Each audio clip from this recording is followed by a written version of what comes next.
What if you could be silly, have fun, and laugh while you're teaching your child to read? Today's guest is going to tell us exactly how to do that. She's got some amazing parenting hacks, tips, and tricks, and she also has an amazing methodology that she developed as a part of teaching her own child how to read. Stefanie Hohl has been teaching children to read for years. She holds an advanced degree in both children's literature and early childhood education, and she has experience running preschool, homeschool, and local storytime programs.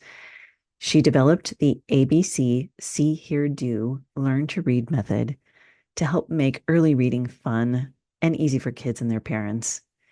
She lives in Pittsburgh with her husband, their 5 children, 2 very silly dogs, and 2 cuddly cats. She got a house full, but she also has amazing ideas for us today. I can't wait for you to hear more from Stefanie. Please welcome Stefanie Hohl to the show. Hi, it's Mary Jo Tinlin from Teaching Your Toddler. Today we have Stefanie Hohl as our guest. I can't wait to talk to her. Stefanie, welcome to the Teaching Your Toddler show. Tell us a little bit about yourself. Yeah, thanks so much for having me on the show. My name's Stefanie Hohl. I am the owner of ABC See, Hear, Do. It's an educational learn to read program. I'm very passionate about helping kids learn to read. I have a master's in education and a master's in writing for kids. So those worlds kind of combined perfectly for this. And yeah, that's me. What kind of writing? I write for kids. I have 2 Christmas picture books out and then all these learn to read books. I'm Oh also my working on some novels goodness. one Oh, how day. exciting. Oh my gosh, that's great. We can talk about that later, but I love that. That's so cool. And I will certainly find the links for those. We want to make sure that people can find your books, which is great. But we're here to talk more about reading and literacy and your approach to that. So tell us a little bit about the ABC See Hear Do program. Yeah, so what's unique about my program is that it uses visual, auditory, and kinesthetic learning styles.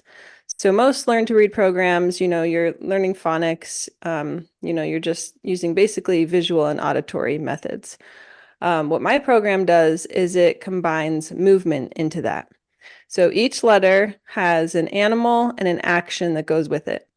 So for instance, the letter A is an ant, and you say, throw your hands up in the air like you're scared and say, ah! And so the kids are throwing their hands in the air and they're moving. And then like C is like curl your hands like a cat and scratch. And so they say, and they're moving their hand. And so each letter has an action with it. And adding in that kinesthetic movement really increases learning by 90% is what research shows, which is like, 90%. yeah, Wow. it's huge. That is Um, huge. so it helps them learn it and it helps them retain it. So it just makes the learning to read process, A, more fun, and B, just so much easier. Oh my gosh. Um, because what it Yes. does is it just accesses a different part of the brain. And so when you're learning to read is extremely complex. And so the more areas of the brain you can access to do that, the easier it makes it. And so adding in that movement just accesses different parts of the brain. And for different kids, it just really changes things. It's really a game changer. Oh my gosh, yeah, for sure. I know I recently did an interview with a mom who found out her son was dyslexic, and she was talking about sort of some of those brain processes of how our brain thinks about it. And then when you have a learning challenge like that, that it's just not working. I would think that this kind of approach, having that multiple layer, really could help get in front of maybe some of those issues. Yeah, it has, I mean, it works great for, I guess, what you would call normally brained kids, but it's proved really effective for neurodivergent learners, kids that can't sit still, kids with autism, ADHD, dyslexia. I mean, it's not a dyslexic program like Orton Gilliam or anything, but That's her it program. has That was her proved program. Yeah. very, yeah, Hmm. yeah, it has proved very successful for those kids, especially for the early stages of learning. So what age would that be? I mean, I have a board book version, so I say start with babies. The board book version only focuses on letter sounds because most alphabet books, you're learning letter names. A is for apple, B is for bear, which is great, but knowing letter names doesn't actually help kids learn to read. Mm. And so Right, if because you're they have no starting, reference. That doesn't matter. Like right, they don't care what the right, name is. Yeah. right. And so if you start with the babies and toddlers, teaching them A says ah and B says buh, then they're already learning those pre-reading skills and they're already way ahead of the game. Wow. And so, um, we have the board book and then our first book, I put ages like 2 to 5 on it. I don't like putting ages on it because every kid is so different.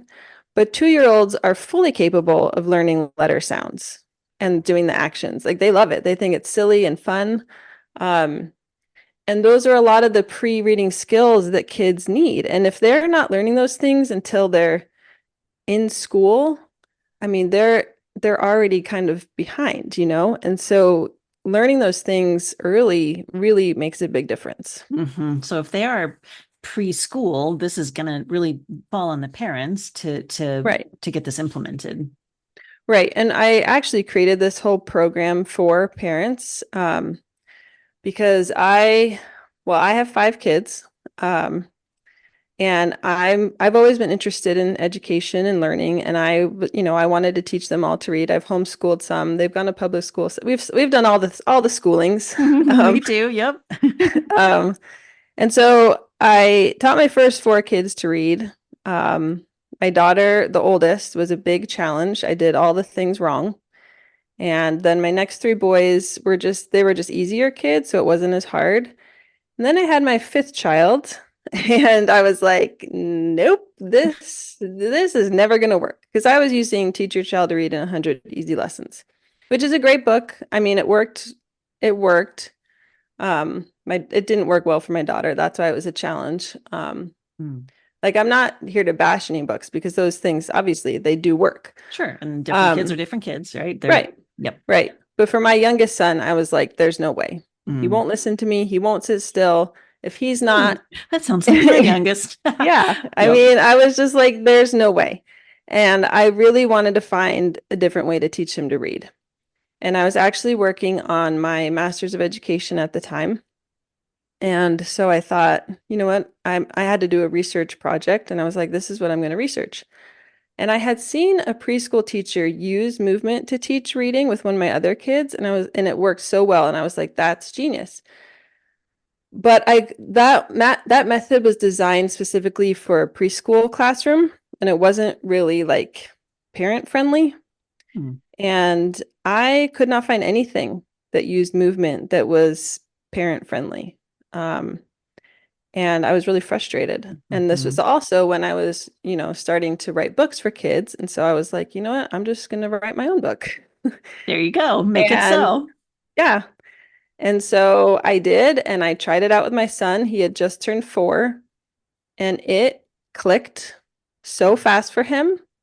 And I was like, this was magic. And I Huh. knew I had to share it with other moms because I was like, teaching him to read was so much easier than my other kids, and he was a much harder kid. And Mm. so that just kind of started my journey. That was in 2017. So now, 7 years later, we have 7 levels to the program and early readers and flashcards, and it's just grown a lot. So, Oh my gosh. um, Is it yeah, so mostly that's, implemented for homeschools or do you have curriculum in schools as well? I specifically designed it for parents, Okay. because I wanted something that a parent could just pick up, use immediately. You can do it for 1 minute a day. I mean, it's that easy. Like Wow. you don't have to do any prep. Um, you can follow your child's pace, do what they want to do. So it's just really easy for parents. Mm. That being said, I have had a lot of preschool teachers that have started to use it. Um, and surprisingly, a lot of speech language pathologists also like it. So it's Hmm. been pretty versatile. I Interesting. would I would love to get it into more schools because I think it's really beneficial to kids. Hmm. I just haven't gotten Hmm. quite there yet, but Yeah. working on it.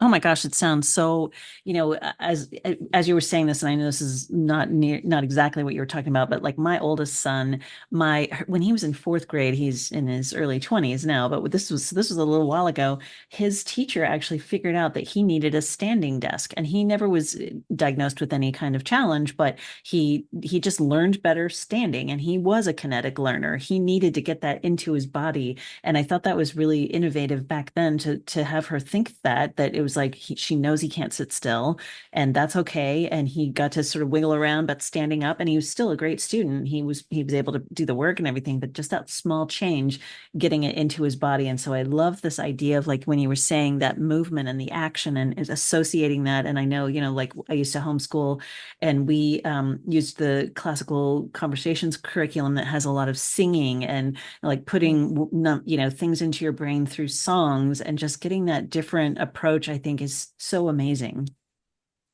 Yeah, I'm a huge advocate for adding movement to anything. Like even if it's not learning to read, even if you're not using my program, like that is my biggest tip to parents, to incorporate movement whenever you can. Like if your kid is struggling with spelling words, have them be jumping on the trampoline or bouncing on a yoga ball or walking on a treadmill, anything where they can be moving their body.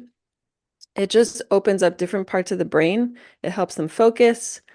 Um, it's just pretty incredible. And I wish more teachers like knew this and incorporated this in the classroom. Yeah, because you never know. Like all of us have different styles. I know I am a visual learner. I don't process through my ears very well. I mean, I hear it just perfectly fine, but I know Right. that I can't listen to things. I have to see things, and every Mhm. person is different, right? And kids are different, and those three different pillars are really important to understand which one works. And if you don't know, you use all three, right? Right. Absolutely. Yeah, that's so amazing.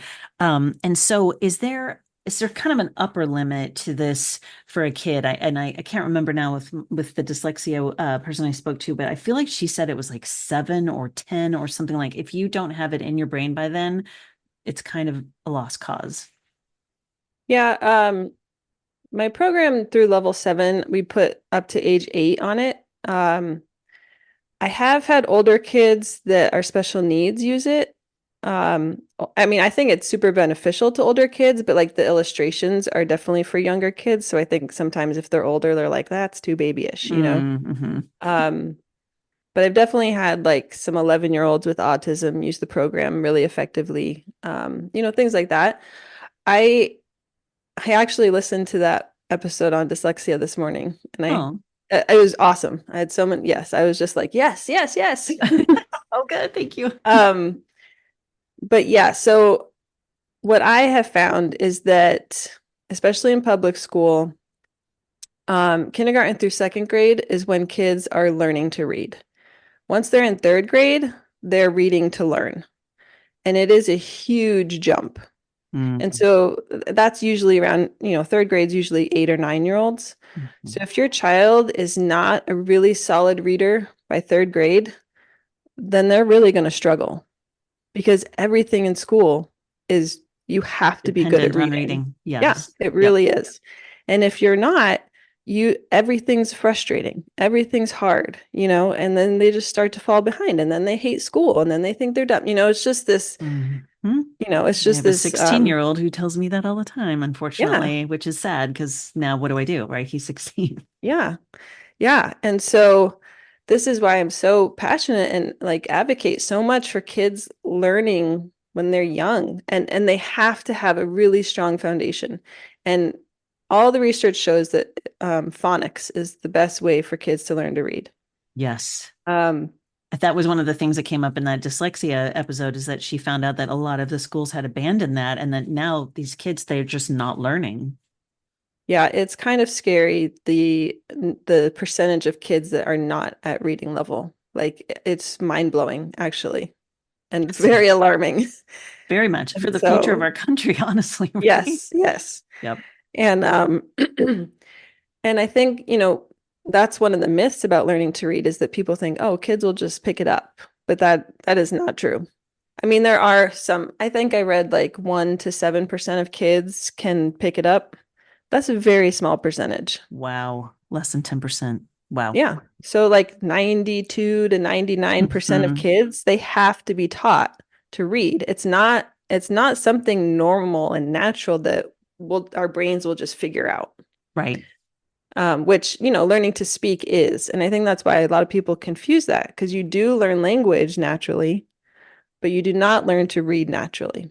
That's why I And know we so, used to talk about like learning a second language when you're little because you don't have those words flying around in your brain, right? You think about it by sound. And so it's mhm. so much easier to learn a second or third language when you're small because you're not like I know I'm still trying to learn Spanish and German and I'm translating all the time, right? I'm translating into English because that's what makes sense to me, but little kids don't have to do that.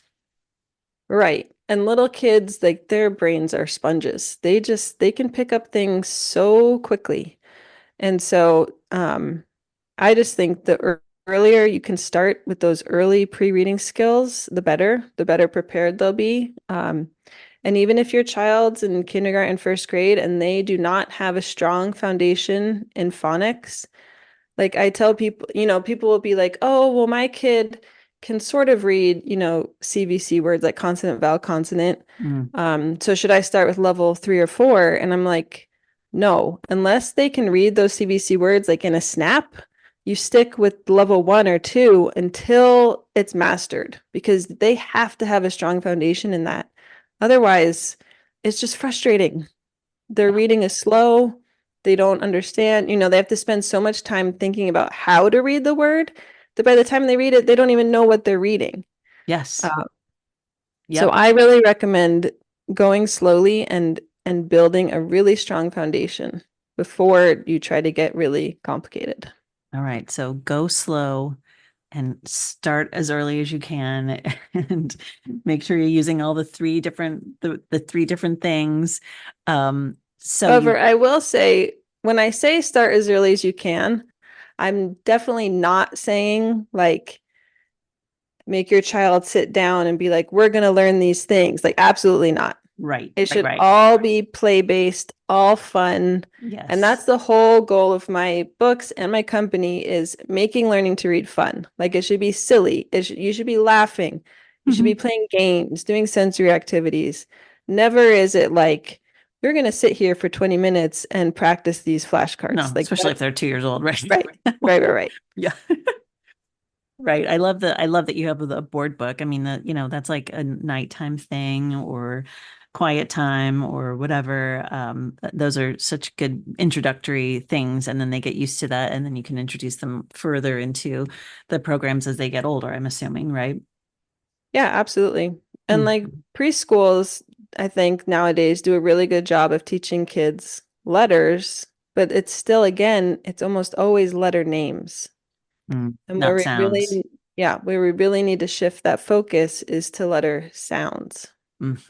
Right, right. Yeah. And especially if they're not teaching phonics anymore, then you're just like it's all sight, it's all by Hmm. sight instead of by sound and learning how to put it all together. Yeah, that's fantastic. I just this program sounds so good. So you said you have 7 levels. Yeah, there's 7 levels. So I broke uppercase and lowercase into 2 separate levels, level 1 and 2, because people are very opinionated about if you should start with upper or lowercase. I don't know. It's a thing. They I sound the same if they're upper or lower. I mean, to me, uppercase is easier for younger kids to recognize and to write because they're just blockier. Lowercase is hard. A lot of, B and D look very similar, so kids mix them up. So lowercase is a little more challenging, but a lot of people argue you should just start with lowercase because that's naturally what you read. Um, so I usually recommend if your child's 2 to 4, start with uppercase. If they're 5 or older, start with lowercase. But really, you can do whatever you want.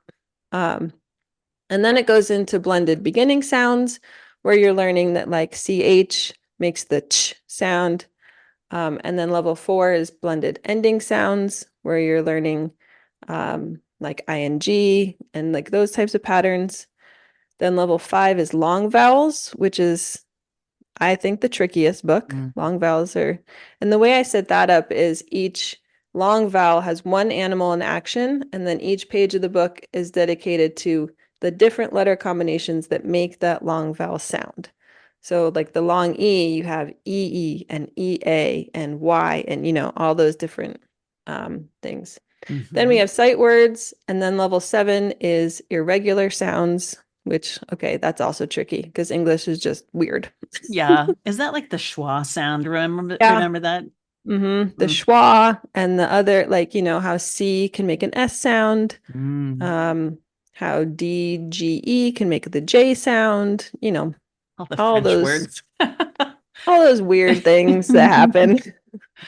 Oh my gosh, that's awesome. When So, you said that ch sound, it reminded me of my older kids had this letter factory. I think it was a video with a little frog or something, and he did a yes, lot. leapfrog. We Yes, love the leapfrog. video. Hmm.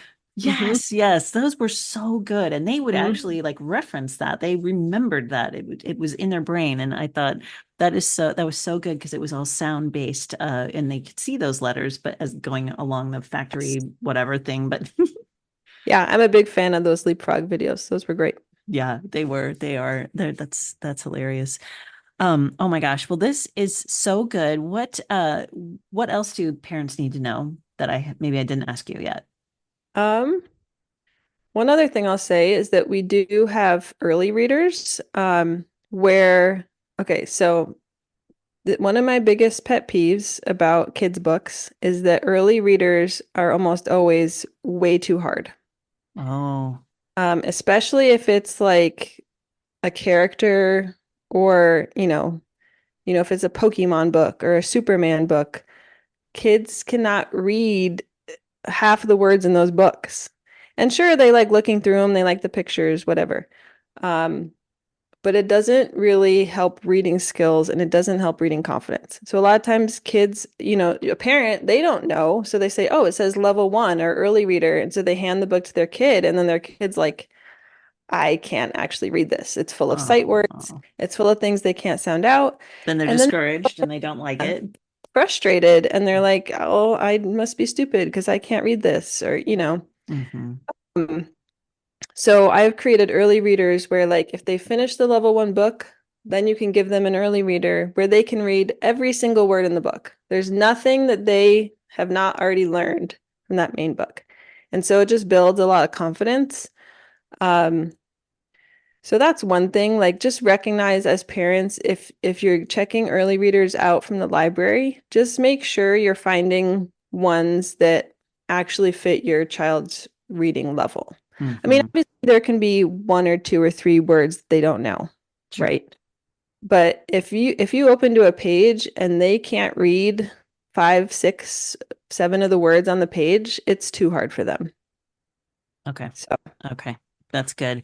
When do you have sort of clues that you look for in a child's reading abilities where you would start to say maybe this kid needs a little bit of extra help in some way? Are there clues that you would see of early signs of challenges like dyslexia or something?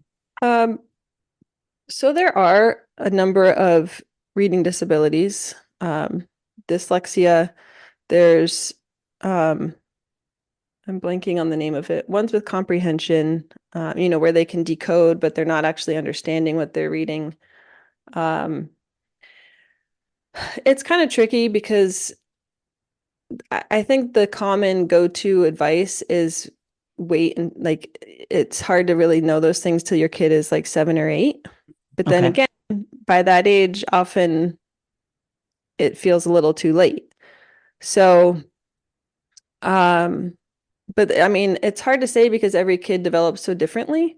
Right. Um, but I think parents do know their kids. And I think if a parent has a gut feeling like something doesn't seem quite right, Hmm. should listen to that. Yeah. Yes, absolutely. It's amazing how often that is right when you just have that little feeling of like, maybe something needs to be checked out here. And I mean, maybe it is that they just weren't ready and things will click in a few months. Hmm. If their child is 2 and not remembering the letter sounds, like I wouldn't worry yet. So I think it also depends on how old the child is and, Sure. things like that. Yeah, absolutely. Absolutely. Well, before I let you go, I know we'll make sure we have lots of links in the show notes, but tell us a little bit about your other books as well. Oh, my Christmas books? Yeah. So those are one is called The Remember Tree and one is called Where is the Star? The Remember Tree is about the symbols of Christmas and it has some riddles in it the kids love. Um, and Where is the Star is about a little boy who's in a nativity and he's the star, but he's scared. So he's hiding. Oh, that sounds so sweet. Oh my gosh. Oh my gosh. We'll have to check those Oh, out too. It's well, thank lovely. you. Is that how you started? Did you say you started writing first and then you developed your curriculum? I actually started in my Master's of Education first, and during that program, I realized I wanted to be a writer. Okay. Um, and so I started writing books during that program. And then later, I went and got my master's in writing for children and young adults. Oh my gosh, you've got a master's in writing. Okay, when you said that Yeah. writing, I didn't put it together as that was part of your master's as well. So goodness, wow, that is fantastic. Well, this has been such a pleasure. Again, we'll make sure we have all the links, but just for people listening, can you just tell us how do we find you? Yeah. My website is stephaniehohl.com, or we have a website for ABC and then C as in SEE, here do.com. We're on all the social medias at ABC See Here Do or at Stephanie Hohl. So Okay. on our ABC website, we post tons of ideas for letter learning games, sensory activities. We have freebies on there. So even if you don't buy the books, check out the website because we've got tons of letter learning ideas to make it fun. Oh, perfect. Gosh, that's amazing. I hope everybody checks it out. This has been such a pleasure to talk to you today. Thank you so much. Very like just packed with ideas and tips and everything. So really appreciate you coming on the show. Thank you so much for having me. Thank you. Have a great day. This has been the Teaching Your Toddler podcast with Mary Jo Tinlin. Thank you so much for joining us today. I hope you'll find us on our website at teachingyourtoddler.com, as well as on Facebook at Teaching Your Toddler, on Instagram, and on Twitter at Teaching Toddler. So join us again, and I hope you have a wonderful week. Thank you so much.